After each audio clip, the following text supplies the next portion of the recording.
यार एक वीडियो देख के ना काफी मैं डिसअपॉइंटिंग सिचुएशन में चला गया, क्योंकि मेन चीज ये है कि इस वीडियो के जब मैंने कमेंट सेक्शन ओपन किए तो वहां पे मैं पाया कि लोग आज भी मतलब ठीक है, अच्छी बात है, आप दिखा रहे हो ऐसे ऐसे कमेंट करके, आप साबित कर रहे हो कि आप पढ़े लिखे नहीं हो। पढ़े लिखे होने का मतलब एक डिग्री कलेक्ट करना नहीं होता।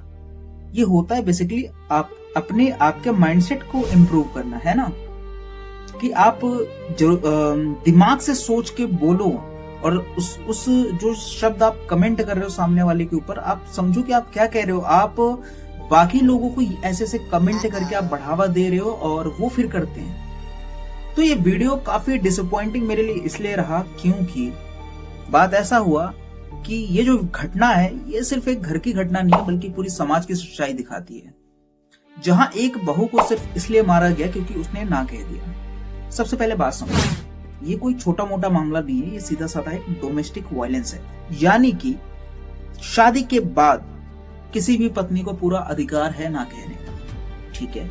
यानी कि शादी के बाद बिना सहमति के कोई भी रिश्ता बनाना बिल्कुल गलत है। अगर उसमें उसका कॉन्सेंट ही नहीं है तो आप उसे मार कैसे रहे। और अगर हम कानून की बात करें तो protection of women from domestic violence act 2005 के तहत शारीरिक, मानसिक और भावनात्मक हिंसा, ये तीनों दंडनीय अपराध हैं।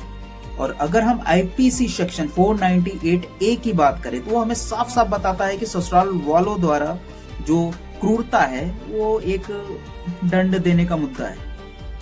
सबसे जरूरी बात यह है कि पत्नी की इच्छा के खिलाफ संबंध बनाना सिर्फ गलत नहीं है, एक गंभीर और विवादित पूरा, ठीक है, ये मतलब कानूनी मुद्दा है। अगर इसे गहराई से देखें तो जैसा हमारे आचार्य प्रशांत जी कहते हैं कि शादी कोई अधिकार नहीं देती, आप किसी के शरीर या इच्छा को कंट्रोल करें, ठीक है, ये बिल्कुल भी अधिकार नहीं देता है। रिश्ते चलते हैं रिस्पेक्ट से, फ्रीडम से, ना कि जबरदस्ती से। वहां मतलब कि वहां रिश्ता सिर्फ हिंसा है।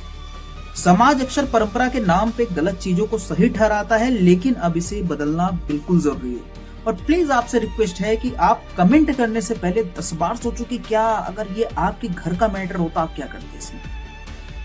तो ये जो कॉन्सेंट वर्सेस जो ट्रेडिशन है, शादी का मतलब अधिकार तो बिल्कुल भी नहीं है मेरे अकॉर्डिंग। घर के अंदर होने वाली हिंसा भी उतना ही गंभीर है जितना कि बाहर है। लोगों को अपने अधिकार और कानून जानना बिल्कुल जरूरी है। जिस तरह से आप घर में श्रीमद् भगवत गीता, कुरान, बाइबल और गुरु ग्रंथ साहिब आप पढ़ते हैं, उसी तरह से आपको लॉ पढ़ना बिल्कुल कंपलसरी है। क्योंकि अगर आपको आपके लॉ के बारे में ही नहीं पता होगा तो ये लोग आपको आपके साथ इसी तरह से हिंसा करेंगे, और मेरे हिसाब से ये बिल्कुल गलत है।